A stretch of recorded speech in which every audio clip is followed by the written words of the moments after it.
whose talk is titled Establishing Our Links to the Cosmos. Next slide. Professor Chandra Wickramasinghe is a professor and director of the Buckingham Center for Astrobiology at the University of Buckingham, United Kingdom. He's a Sri Lankan-born British mathematician, astronomer, and astrobiologist. He obtained his PhD in mathematics from Cambridge University in 1963. His research interests include interstellar medium, infrared astronomy, light scattering theory, applications of solid-state physics to astronomy, the early solar system, comets, astrochemistry, the origin of life, and astrobiology. He was a student and collaborator of the world-renowned scientist Fred Hoyle, right? The pair jointly worked for over 40 years as influential proponents of panspermia, life which exists throughout the universe. In 1974, they proposed that some dust in interstellar space was largely organic, and he's an award-winning poet and the author or even co-author of over 30 books and over 350 scientific papers in internationally renowned journals. In 1992, he was conferred by the President of Sri Lanka with the titular honor of Vidya Jyoti.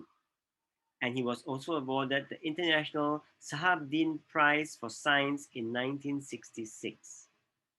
So it gives me great pleasure to invite Professor N.C.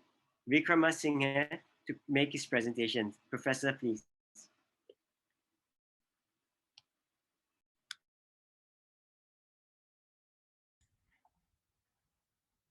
Okay.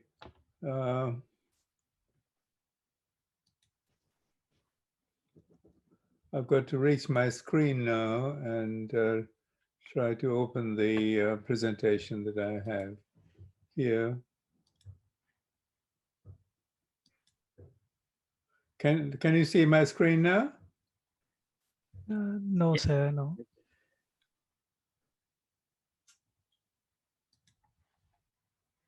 Oh, what's going on here? I thought these guys were going to help me to set it up ahead of the meeting, but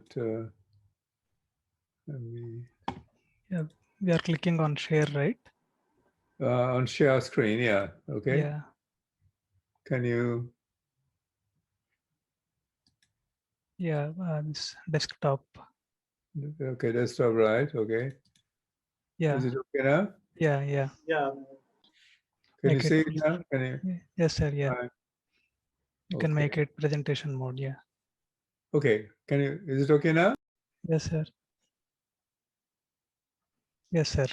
Okay. Okay. We can start now. And first of all, I want to congratulate the Vedantic Society for organizing a meeting on the origins of life, which I think is perhaps the most important scientific, cultural subject of all time. And it's also important that we embrace this topic across a whole range of cultures from east to west, because the prevailing ideas and the prevailing dogmas on the origin of life tends to be very culture-centered. So that's what I want to discuss today, my first of two talks. So begin with the modern view of the universe that we have today in 2021 was acquired over many, many years, very slowly and very painfully, after overcoming serious barriers, serious technical barriers and scientific barriers. And some of these barriers were based on ignorance, certainly in the very early days, ignorance, fear, as well as prejudice. The quest for understanding our origins, I think, started perhaps as far back as 100,000 years ago, when our Stone Age ancestors would have looked up at a sky pretty much like what we have in the slide today, or maybe even more brilliant than that. In the absence of any street lights and atmospheric pollution, our distant ancestors would have seen the spectacle of the Milky Way through the most pristine and polluted skies that you can ever imagine. So this is the backdrop that goes back at least 100,000 years in the history of Homo sapiens. Homo sapiens at this time lived in relatively small groups, perhaps each group consisting of a few hundred individuals at most. And significantly, I think we have to admit that they lived in perfect harmony with nature, with other people, other individuals, and with the universe. So there was not the kind of conflagrations and conflicts that we have today, and nothing remotely like that was possible and was prevalent a few 100,000 years ago. They certainly possessed, our distant ancestors of, say, 50 to 100,000 years ago, they possessed brains of pretty much the same size as ours. So it is hard to imagine that they would not have had the same type of cognition as we have, and that they would not have asked the very same questions that we ask today. Where do we humans fit into such a grand scheme of things? So this question is what really would have kick-started the whole process of unraveling our origins. Attempts to answer this question led to concepts first of religion, mythology, eventually, after thousands of years, to scientific exploration. The first tentative answers that were offered by our distant ancestors were perhaps expressed in paintings, in cave paintings, such as what you see on this slide here now, the slide from the Lascaux caves of France around 15,000 BC, showing Orion's belt and Pleiades and Taurus. At last, about 100,000 years ago, or 10,000 years ago, humans discovered farming and agriculture, and shortly thereafter, cities began to grow. All ancient civilizations, without any exception, turned to the skies to explain what they thought to be mysteries, mysteries that confronted them day after day.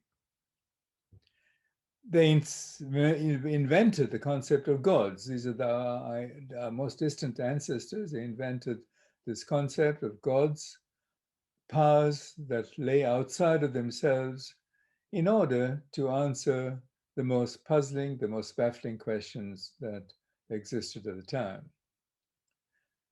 The very earliest religions, or pseudo-religions, posited the existence of gods everywhere, gods controlling the universe and also the lives of human beings. There were gods in the clouds, gods in the woods, gods in the rocks, gods of the sea. But it is when humans first invented the sun god that one could say that the first approach to a correct solution of understanding our connection with the cosmos began to emerge. The earliest civilizations of human civilizations that we have a record of are in Mesopotamia, Egypt, India, and China around the same time, or at about the same time, and they've each played a role in shaping ideas about our cosmic connection, our connection with the universe, from about 5,000 years ago. And this was the time in which the great Babylonian civilizations, the Fertile Valley civilizations, the Indus Valley civilizations, and so on began around that time. These ancient civilizations invariably turned to the skies and to astronomy to assert a possible connection with the cosmos.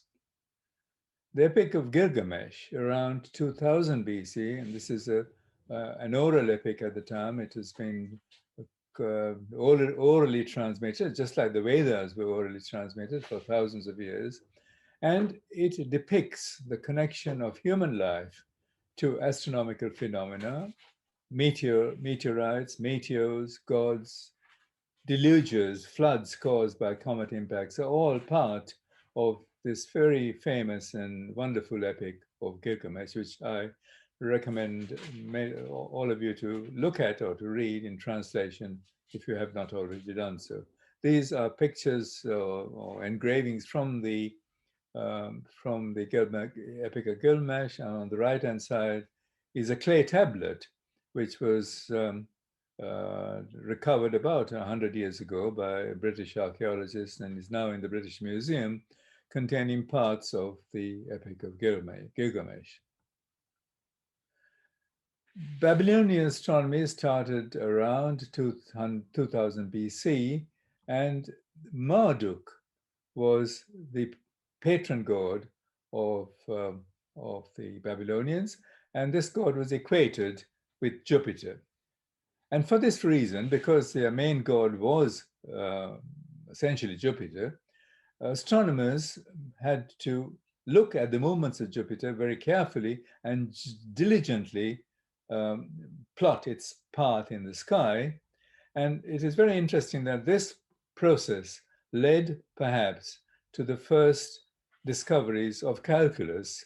I should tell you later that the calculus was also probably invented in the Vedas, but the best record we have, the earlier record, was in the Babylonian clay tablets that have been recently unearthed. And this tablet on the bottom shows the description of essentially integrating a curve under the area under the curve, and that was the beginnings of calculus. So recent studies of clay tablets show that they developed mathematical techniques, including, as I said, a forerunner to calculus, specifically to study or to observe the movements of their main god Marduk, which was, of course, Jupiter, and this was now some 3,000 years ago. So when we think of calculus being invented by either Newton or Leibniz, this is a tall story. It was, in fact, invented a long, long time ago by both Babylonian astronomers and I think also by Indian astronomers. Comets in ancient times played a very key role, and in ancient civilizations spanning Egyptian, Babylonian, Indian, and Chinese, comets were feared as well as revered. This picture on the left is a Chinese record of the motion of Halley's comet in 2040 BCE. And the Babylonians also, like the Chinese, kept very, very careful records of comets. And here on the left is a clay tablet, an ancient clay tablet, displaying a Babylonian record of observations of Halley's comet around from 164 to 163 BCE. And this picture here is just one typical iconograph of comets, showing that they are both bringers of life and death everywhere. And in my next lecture, I shall show how this ancient belief may well be true, may well be a fact, and I think it is a fact. And I believe also that the ancients, all these ancient civilizations, must have come upon it, not by simple guesswork, but by long experience and observations of the sky, careful observations of the heavens, extending over hundreds of years. Let me next come to the real facts that we know today about life anywhere in the cosmos. Of course, the only definite evidence of life that we have in any part of the cosmos is, of course, here on this Earth, on this blue dot of a planet in the sky that you see here. And the most important question, of course, that needs to be answered is how this life that we have on the Earth got started on the Earth, came to the Earth. And indeed, and by extension, how did we humans come to be? This question, in some form or other, has occupied the minds of our distant ancestors from prehistoric times to the very early historic period. And the early historic period, I think, sort of merges with the historic period of India, of the ancient Mesopotamian, as well as the Persians and the Greeks. And the best records we have, of course, the most Western records, date back to around the 5th century BCE in classical Greece. When it comes to answering or even pondering on questions of how life begins, how life started, the European proponent, the Greek proponent, is a pre-Socratic philosopher called Anaxagoras, who lived from 500 to around 500 BCE. And he indeed was the first to introduce the concept of panspermia, life everywhere that is, into Western cultural thought. And these are just sort of illustrations of, on the left-hand side is a painting, a reconstruction of Anaxagoras pointing to the earth. And on the right-hand side is a caricature of seeds in the universe everywhere, and the seeds arriving at the earth. And as I said, I'm going to talk more about the latter in my second talk. Aristotle, who was a pupil of Plato and a teacher of Alexander the Great, was a towering figure in Western science and in philosophy, in Western philosophy. And he really dominated Western ideas, cultural ideas, scientific ideas for 1500 years. So Aristotle's views are very, very important in the history of science.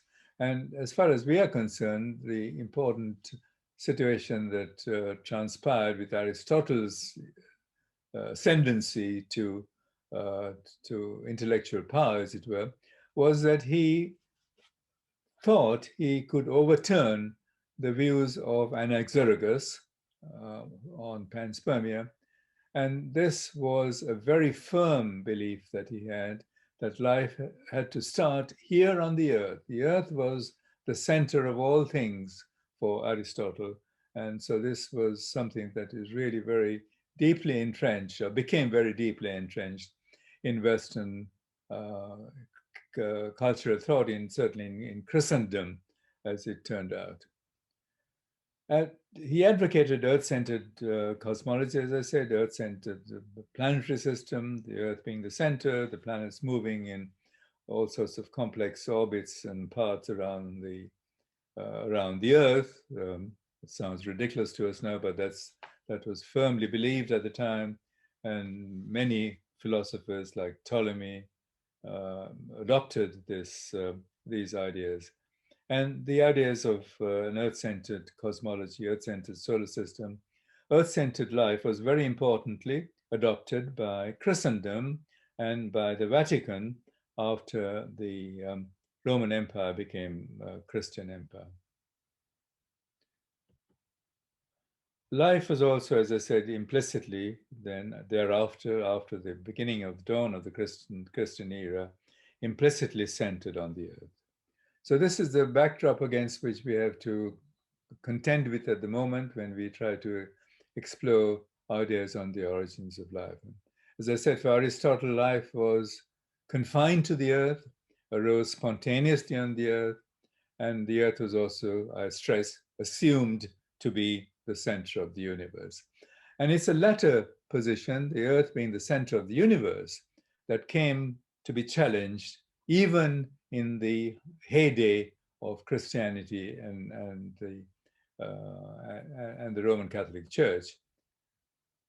Aristotle's view, of course, was that a mixture of warm earth in relation to life, he said that a mixture of warm earth and morning dew could lead to life. And he had several examples of this that he described in his writings, including the very famous one of fireflies twinkling like stars in the night sky. They just emerge from nothing, spontaneously appear in the night.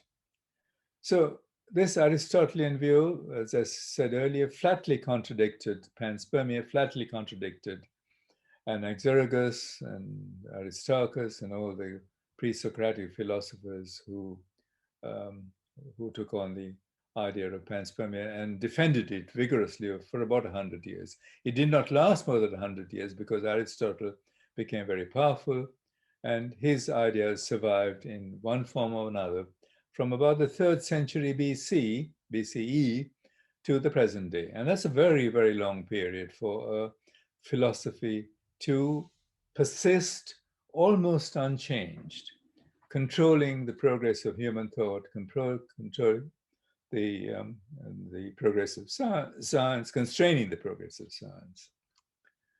And the really crucial aspect of Aristotle is, as I told you earlier, is that Aristotelian philosophy became part of the canon of Christian belief after a certain moment in time in the Roman Empire when Constantine the Great became first emperor of the Roman Empire, first Christian emperor of the Roman Empire in the year 306 of the Common Era. And so this is what we had after that point in time, after 306 of the Common Era. Earth was firmly placed at the center of the universe. Life was supposed somehow, against even all the odds, to arise spontaneously by maybe an act of God from non-living matter on the earth.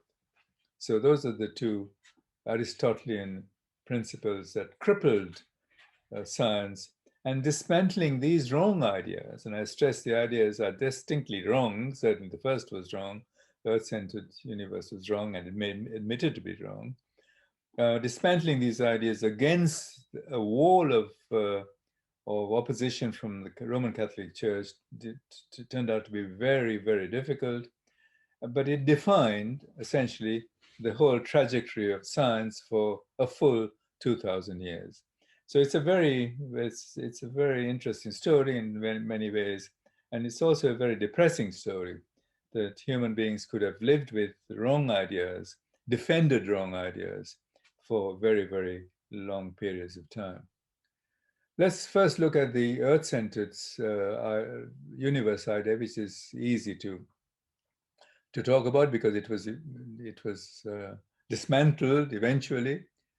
But this dismantling of Aristotle's Earth-centered idea was not without anguish. It was a lot of suffering resulted. This is a picture of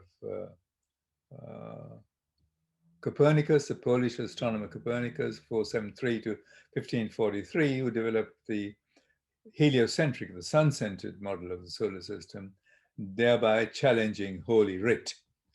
And he placed the sun at the center of the solar system and had the planets revolve around the sun. And this is a picture on the right-hand side, the Copernican view of the universe.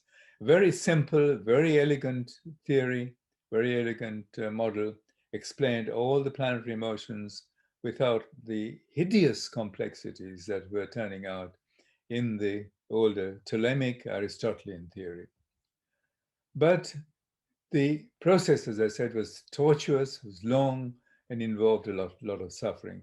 This is a book that really changed the history of science and is not recognized very too often in this modern era. It's called The Revolution of the Heavenly Bodies. The book is one of the landmarks of cultural history by Copernicus. And the very interesting story is that in order to avoid any reference to Aristotle, to Aristarchus of Samos, Copernicus has this page of the original page of the manuscript, which is still in the Vatican Library. Before it was published, he refers to all the history of the Aristarchus's ideas of panspermia, the heliocentric views that were certainly prevalent in pre-Socratic Greece. I mean, the universe centered on the earth was relatively recent, Aristotelian. He crosses this out. He crosses all the story about the early ideas. So this is very interesting to me. So, and what Copernicus's ideas did was to make the whole solar system much simpler It removed the need for what are called epicycles, as you see in this picture. The motion, the retrograde motion of Venus in the sky. Venus appears to retrace its path, and that is just explained by the orbits, circular orbits. The next player in the Copernican revolution was the Danish astronomer Tycho Brahe, who invented very sophisticated instruments. And he made his own telescopes and sextants and so on. And he studied the heavens for over 20 years, and he supported the Copernican theory. But then comes this is about 120 years later, comes Galileo, who was the first to properly exploit the telescope. The telescope was not really used for astronomy until Galileo came on the scene. And considering that his original telescope had a magnification that is only sort of barely like the binoculars that you use nowadays to look at birds, his discoveries were really amazing. Galileo's original discoveries included discovering craters and mountains on the moon. He discovered moons of Jupiter, the phases of Venus, and he also discovered that the Milky Way, that this whole splash of starry heavens that we saw in our first slide, consists of innumerable stars. And that's the first record we have of any astronomer saying that the Milky Way was essentially innumerable, many, many countless stars. So these are the things that Galileo did. And all of these discoveries favored the Earth's sun-centered or the Copernican model of the world. Celestial bodies were material objects. They were not lights in the sky. At this point, Galileo becomes politically proactive and seeks to push forward the Copernican revolution against the authority of the church. But as expected, of course, he stumbles on many almost insuperable obstacles. Galileo looked at the moon, he found craters, he found, as I said, also some very wonderful things that confirmed that the Earth was not the center of things. And he writes to Kepler, German astronomer Kepler, in the following fashion. He says, "What do you think of the foremost philosophers of this university? In spite of my oft-repeated efforts and invitations, they have refused, with the obstinacy of a glutted adder, to look at the planets or the moon with my telescope." So this is what was in the 16th century. Nothing has changed. In 2021, nothing has changed. I would say that the politics of science still prevails over facts. And politics is a very, very dirty game, even in science. So at the time that Galileo was making his observations and so on, he begins to rather timidly make pronouncements against the church. And the church decrees that the heliocentric view is contrary to Holy Scripture and constitutes depravity and heresy. And then for this reason, Galileo is tried by the Inquisition and eventually placed under house arrest. And this is what happened to Galileo. He was essentially silenced. He was forced to recant, which he reluctantly did. But then one has to say that he didn't suffer as badly as some others did, because others suffered much worse. This guy, one of the earliest casualties of the Copernican revolution, Giordano Bruno, who said that there were planets orbiting distant stars, that the sun and the earth was not unique and so on. He was condemned to heresy. He was tried at the Inquisition, condemned for heresy, and burnt at the stake.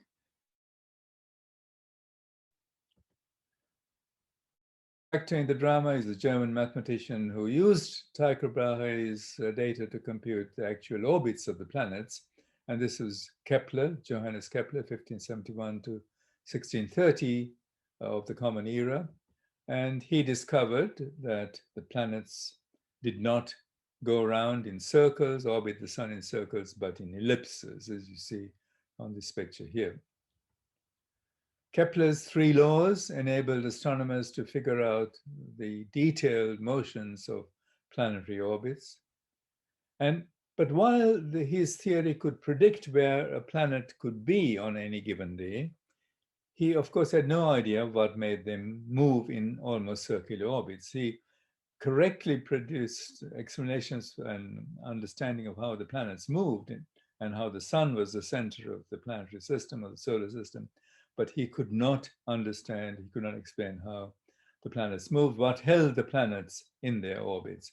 And this was finally solved by the English astronomer, physicist Isaac Newton, 1643 to 1727, when he formulated his theory of gravitation. So that's the last, sort of essentially the last building block in the whole story of the dismantling of the Aristotelian idea of the Earth-centered solar system. So, okay, I should maybe briefly mention Halley. Halley's comet, of course, is very famous. Astronomer, English astronomer Edmund Halley predicted that sort of essentially clinched the Copernican revolution and said that this comet, Halley's comet, which is observed by him, has to come back. It moves in a very elongated orbit. He argued that he saw the comet in 1682, that it would come again in 1607 to 1682, but he did not live to see the, he went on to predict the return of the comet, but he died before he could see it. But the comet's return, I think I'll come back to Halley's comet in my next talk, did confirm a conjecture that Newton's law of gravitation was proved. So the first part of the Copernican revolution lasted 150 years, and this is a little sketch showing it starts in around 1450 through Copernicus's life, through Galileo's life, through Kepler's life, and through Newton's life, and it took 150 years before the Church accepted, the Roman Catholic Church accepted that the Earth-centered model of the universe was wrong. With the completion of the Earth being demoted from its physical placement at the center of the cosmos, life, of course, remained Earth-centered and continued to remain Earth-centered almost to the present day. The second part of the Copernican revolution is an ongoing part, and I now want to conclude my talk with some comments on that. This was a very difficult proposition. The Earth-centered life was difficult to overturn because it was not as clean a data set as for the planetary situation.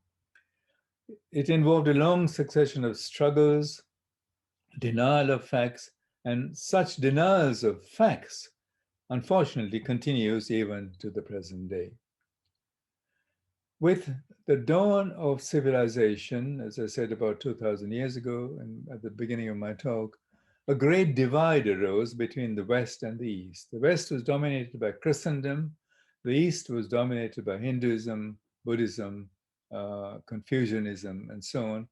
And the division was between a universe that included life centered on the Earth and an infinite universe in which life and the Earth was an insignificant part. So these were poles apart: Earth-centered life, Earth-centered universe in the West, and a cosmic-centered life and cosmic-centered universe in the Orient, in Hinduism, Buddhism, and Confucianism.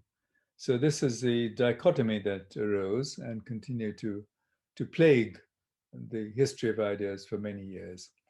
The Vedic period starts from, I want to talk a little bit about the Vedic period because this is a lecture to the Vedantic Society. Vedic period starts probably around 2000 BCE to about 500 BCE. Between the late Bronze Age, geologically speaking, and the early Iron Age. And this is the time at which the Vedas are thought to have been composed. And you guys probably know much more than I do on this, whether this is actually true or not, but this is what one reads from the literature. between the end of the Indus Valley civilization and a later growth of cities, a huge growth of cities that took place in North India, the Vedic uh, scriptures appears to have been first uh, orally construed and then written later. But because the Indus Harappa script that you see here shown on the right has not yet been deciphered, and this is amazing. I think the script was discovered by an Englishman about 150 years ago. It is still not been deciphered. The causal link between the Vedic ideas and the Indus Valley civilization still remains a conjecture and a speculation. I really believe that the Vedas go back to the Indus Valley civilization, but you perhaps have other ideas about that. The Vedic corpus begins as an oral tradition, as I said, starting some 4,000 years ago. It was cast into written form much later and still, of course, survives through oral tradition and also through written records. The Vedas represent the discoveries of ascetics who lived in harmony with nature and with the world. Many Western scholars have commented that they contain knowledge, very profound, important knowledge, and ideas about the world that are post-industrial and post-modern. Amazing that in the 4,000 years ago, that ideas that were discovered by some process that is still possibly ill understood, the process of deep meditation, that great knowledge and great truths were discovered. Mathematics and astronomy appears first in the Vedas. The word Ganitha, mathematics, first also appears in Vedic works. And the term literally means the science, Ganitha means, I think, the science of calculation. And the mathematical parts of the Vedic work shows a surprising development of mathematics, very, very sophisticated, advanced mathematics. And we can find descriptions of geometric shapes, and Indo-Arabic numerals have their origins there. The origins of the Indo-Arabic numerals is disputed in Western circles, but it certainly goes back at least to the 4th century BCE and is of Indo-Vedic origin. Concepts of zero, infinity have undisputed roots in ancient India well before this time. And in a Buddhist text called Lalitavasvistara, Buddha is said to have narrated a scheme of numbers that ran up to 10 raised to the 53. So we are getting very close to very large numbers and representing and depicting very large numbers. In Buddhist cosmology, that in this text that was written in Sri Lanka, translated in Sri Lanka in the early Christian era, the statement goes as follows. As far as these suns and moons revolve, shedding their light in space, so far extends a thousandfold living system. In it, thousandfold suns, thousandfold moons, and thousandfold inhabited earths, and thousandfold heavenly bodies, and so on. This is called the thousandfold minor world system. And this is written in the 1st century BCE, amazingly postmodern, amazingly post-Copernican. Okay, so as I earlier hinted at, one still wonders how these great truths can be gleaned, can be discovered without the use of modern instruments, telescopes, microscopes, and so on. How can such incredibly deep truths be discovered? And I think many people argue, and I essentially agree with it, that meditation could be the link that connects us with the universe in a way that would unravel its secrets. If, for instance, we are part of the huge cosmic living system, then within each of us, we must have an innate knowledge of the nature of the universe. And that's the way I think that these great truths were unraveled, by looking deep into yourself, deep into your mind, and then discovering the basic facts, basic truths of the universe. Aristotle's spontaneous generation continued to prevail, of course, from the beginning of the Christian era well into the 19th century, with pseudo-scientific evidence that was being claimed, that had been claimed repeatedly for its support. For example, in this picture you see so-called scientists showing that maggots arise from rotting meat, and that this is, of course, clear proof of spontaneous generation. Of course, the maggots arise in rotting meats because flies go around the meat, lay their eggs, and the maggots essentially hatch in the rotting meat. That wasn't the way that they looked at it. They thought this was clear proof of spontaneous generation of life from non-life. And that sort of continued for hundreds, thousands of years, until in 1870, Louis Pasteur made a groundbreaking discovery that decisively challenged the Aristotelian spontaneous generation. He showed that microorganisms grow only when pre-existing microbes exist. When there are already microbes in the environment, then you can grow new microbes. And he had this classic experiment of I've shown it here, the flask with a hooked neck, right? And the flask had nutrient, free of microbes, free of bacteria. And if the hook neck was there, and the hook neck, what it did was prevent air from reaching the nutrient, then there was no microbe, there was no turbidity, there was no growth of microbes in the nutrient. But when the neck was broken, then the microbes grew in the broth. So the microbes came from the air, and this was crucially important in Pasteur's discoveries. Pasteur showed that also that fermentation of wine and souring of milk are processes that did not take place if there were no microbes. And he therefore made his very famous pronouncement in Latin, omne vivium ex vivo, all life comes from life. And that was the picture that I show here. But what happened next then was that Pasteur's discoveries were taken up very enthusiastically for a short time, for about 20 years, by several very eminent philosophers, physicists. Lord Kelvin of England said of the Pasteur discovery, dead matter cannot become living without coming under the influence of matter previously alive. This seems to me as sure a teaching of science as the law of gravitation. So that was Kelvin, and then Hermann Helmholtz, a German physicist, said the following: it appears to me to be fully correct scientific procedure if all our attempts fail to cause the production of organisms from non-living matter to raise the question whether life has ever arisen, whether it is not just as old as matter itself, and whether seeds have not been carried from one planet to another. So now he's coming very close to Aristotle, the panspermia point of view. And the final launching of panspermia from Greek time, revival from ancient pre-Socratic Greek times, is due to Svante Arrhenius, the Swedish Nobel laureate chemist, who puts flesh into the old idea of panspermia. He started experiments that show microbes and seeds surviving harsh conditions, and that was, of course, necessary if microbes had to survive in space. He developed a theory that explained how spores, living spores, microbial spores, could be pushed from one star system to another with the pressure of starlight. And so this should have been the turning point in the whole story of life, but it wasn't.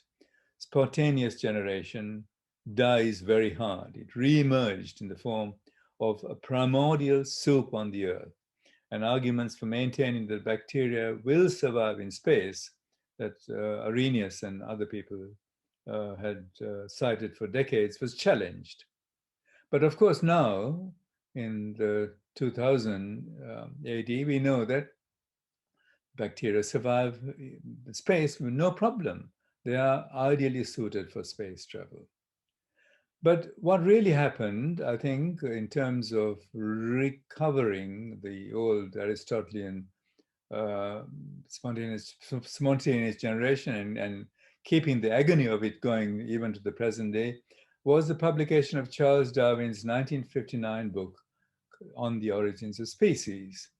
And in it, he hinted that the extension of biological evolution could lead to spontaneous. What Darwin showed was that biology is not static, that species evolve, become more and more complex.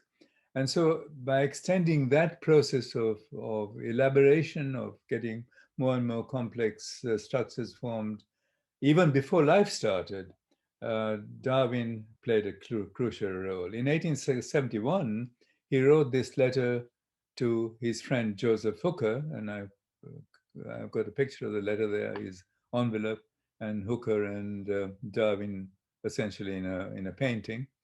What Darwin wrote to Hooker was this: "It is often said that all the conditions for the first production of a living organism are now present, which ever could have been, and so on.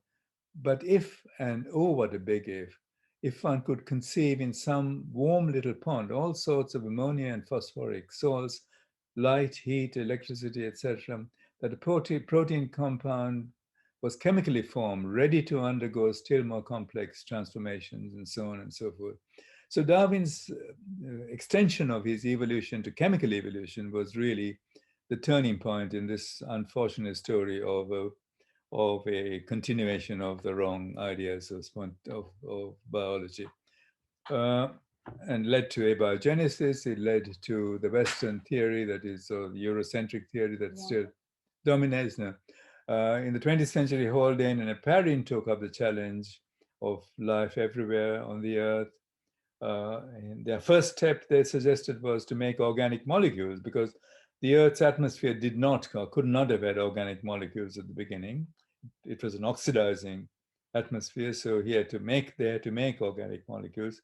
So they invoked these sort of flashes of lightning through the atmosphere to make traces of organics that then flowed into or poured into the oceans, like this primordial soup. I got a picture of Heinz soup pouring organics into the sea. And clumping of organics next was invoked, clumping into what they call coactivates. And all this remains a scientific myth. It still remains a scientific myth. Then the final actor, I think, almost the final actor, was Stanley Miller, and who came in 1951 and showed that some organic molecules that might be connected with life could actually be made from non-organic matter, from inorganic matter in the laboratory. And this was the turning point in the theory of spontaneous generation.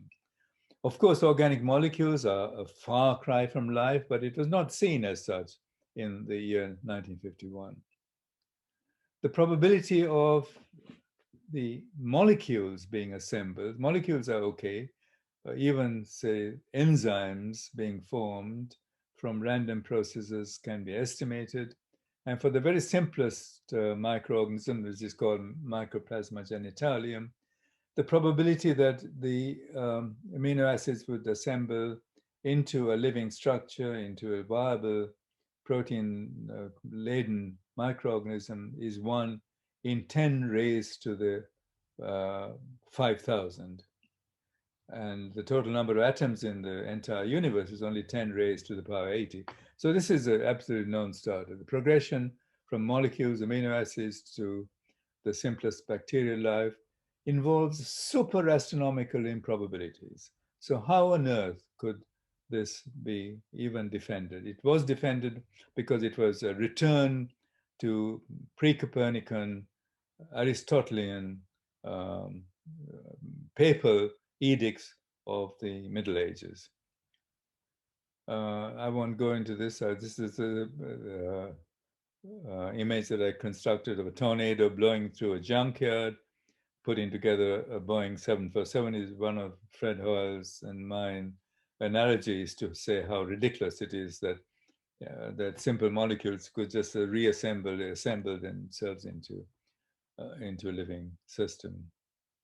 After 7 decades of high-tech laboratory work devoted to this goal of trying to show that life can be formed in the laboratory, abiogenesis has still proved a dismal failure and remains an empty promise and an empty dream.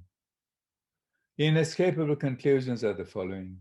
Life is either a miracle that happened on the earth against impossible, incredible odds and will never be repeated on earth or indeed anywhere, or a fully fledged set of genes, the seeds of life, bacteria and viruses, are omnipresent, are everywhere in the cosmos, and as Helmholtz said, would develop wherever they fall on fertile soil. Thus encapsulating the wisdom of Anaxagoras in the 5th century BCE and of the Vedic scriptures that go back over 3,000 years. So this is a theory that Fred Hoyle and I, from the 1970s, late 1970s, developed, and we still maintain that this is the correct answer. Thank you. Thank you, Professor. Now I'd like to invite for questions from the audience, from the participants. If you'd like to ask a question, can you please raise your hand or type in the chat box? We'll, of course, choose those who are raising their hands first to... Okay, great. Let me call upon the first participant. Can you please introduce yourself? I've unmuted you. Hold on, please. Let me unmute you.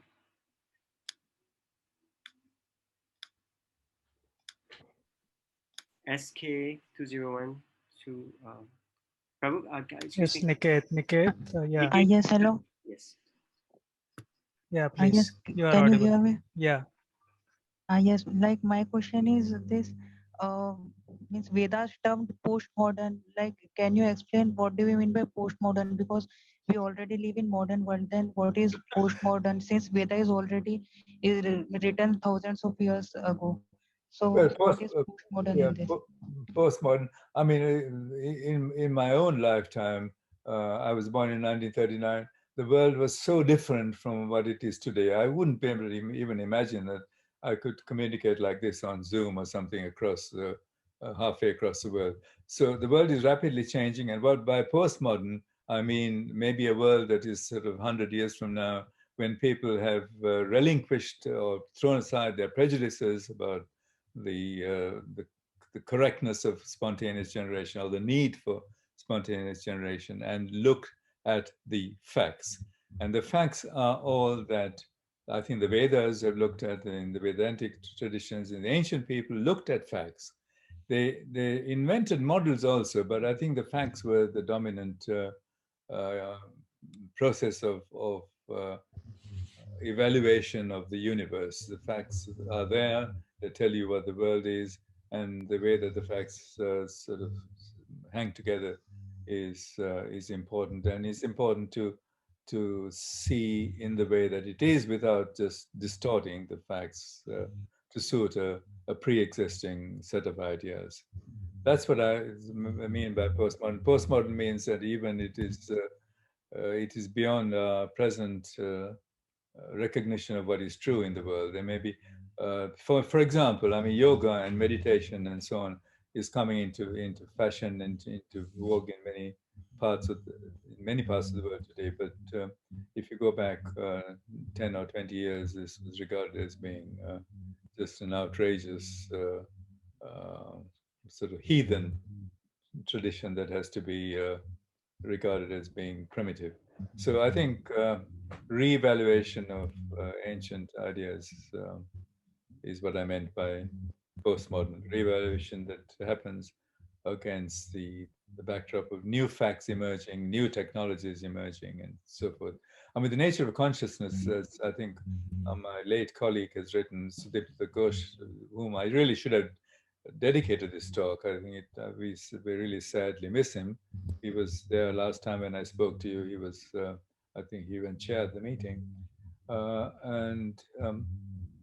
So his passing was a really, really great tragedy. But he has written about consciousness and the relationship between consciousness and Vedic thought, we do not really understand the nature of consciousness or not me personally, but biologists have only a faint idea of what consciousness really means.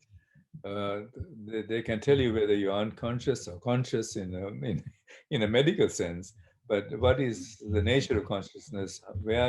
How does it arise?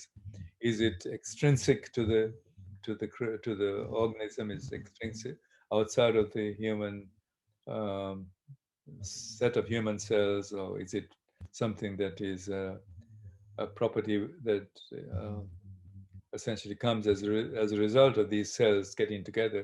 We just do not know.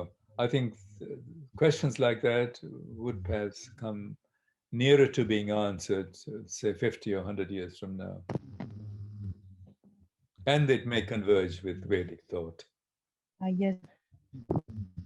Would you agree? Yes, sir. And like you told that, yes, sir, I agree that you were telling like means Vedas had given us the paths to means for the modern people like how they can means do much better thing and how they can enhance their lifestyle and living.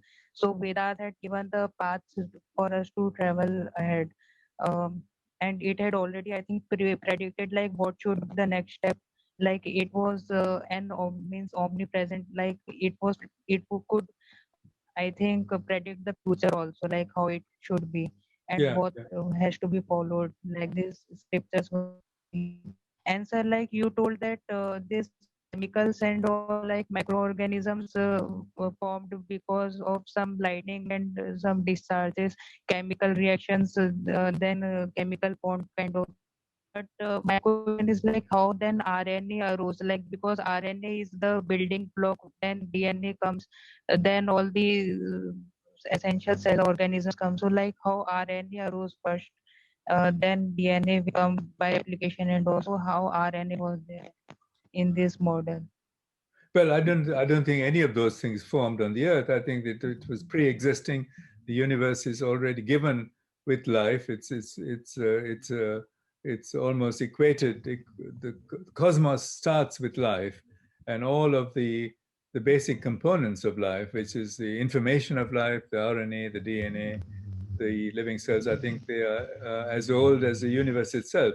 And the question is how old the universe is and how big the universe is another question. I think the current view is that it started with the Big Bangs 13.8 billion years ago, 8, 9 billion years ago. That model is being severely challenged by new data. And even in the last 6 months, I think the Nobel laureate Roger Penrose has pointed out that a universe that is oscillating, an infinite universe, very, very similar to the Vedic oscillating universe, that seems to be much more plausible than a single universe that started 13.8 billion years ago. So I think all of these ideas are changing. I think the question is, where did the first blueprint of life, which, as you said, includes RNA, DNA, the structure of enzymes and so on. Where did that information arise? And I think one has to regard that as being as old as the universe itself. So I think I would say that's the answer, Yes, my sir. answer to the question. Okay. Thank you. We have one more question. We can take just one more question given the constraints of time. I'd like to call upon Dewi to unmute yourself, please. Hearty evening to all the excellencies present here. Dear sir, I would thoroughly say that I enjoyed your presentation and your delivery was so engaging that we almost lost all the track of time. Well, by all means, you are really the most effective speaker I've ever seen. Well, let me come to my question. My question says that the presence of some of the words in your speech literally made me think about it more. And the words were that the politics of science still prevails over facts. So, sir, may I know, or like, may I request you to provide some solutions that would like end this? I think that we have to have some crisis. And I have a sort of fear that the crisis that you're suffering in India and in the rest of the world now, which is COVID, might have at least one small positive effect. It would perhaps force people to look at facts in the way that they are really there, and not to invent theories and so on. So I think that, I mean, that's a disastrous way of, of correcting a mistake, but it could be one way. But the other possibility is that people realize that if the correct point of view is adopted, then that the advantages for understanding biology, understanding consciousness, and so on, completely changes, and a whole new vista of science would open up if they can get rid of their prejudices and take on a point of view that is culturally unacceptable now. Because I think culture can, the way that panspermia is regarded now is a cultural obstinacy. It is not part of Eurocentric culture, right? The evidence for it is really, really powerful. I think there's evidence for life coming in. I'll talk more about it in my next lecture, right? The evidence for life coming in now is just absolutely stunning. And the influenza, the COVID, and so on are just very two minor components of it, right? Once we accept that, then there may be many benefits that we gain from it. For example, if we accept that viruses coming to COVID, viruses like influenza and COVID and new viruses come from space from time to time, right? That they're part of the cosmic legacy that we have to live with, then monitoring the stratosphere is of prime importance. So I've written papers with my colleagues, with the Indian colleagues and the Chinese colleagues, saying this has to be done, right? And if we are to survive a major pandemic, maybe even 100 times worse than our present pandemic, then detecting a pathogen in the stratosphere 2 years before it falls on the ground is of crucial importance for our survival. As soon as people realize that this is important, I think it's much more profitable than all the other measures that have been taken now to control a disease. Once it has come to the ground, that's very little you can do after it's come. But if you can find it before it comes to the ground, then you can maybe devise vaccines and preventative measures, and so that's a rather grim way of dealing with it. But that's one way. The other is to say that that if you have the correct point of view, then a whole lot of new science opportunities would arise, right? If we did not, let me just finally say that if we did not accept the Copernican revolution, there would not be space travel, right? There would not be space exploration. We would be stuck on the Earth. And that's the kind of dilemma we face. If we stick to wrong theories just for sake of ideology, for cultural obstinacy, then there's a problem. I think the change has to come from India and China. That's my personal belief. Well, I think the same. India has to do a lot. Thank you so much for your question, Divi, and thanks, Professor Wickramasinghe, for your most enlightening speech and presentation. There's actually quite a number of people, of participants actually who are interested in asking more questions. Can we save your questions for tomorrow? Because yeah. Is it tomorrow? Tomorrow, what time is it? Same time, no? Yeah, I have to. Yeah, I would guess so. Oh no, I thought it was Thursday. No, tomorrow, right? It's tomorrow. Yeah. Same time. Same time. Okay. Thank you, sir. Okay, fine. So, warm. Bye. Thank you very much. Nice talking to you.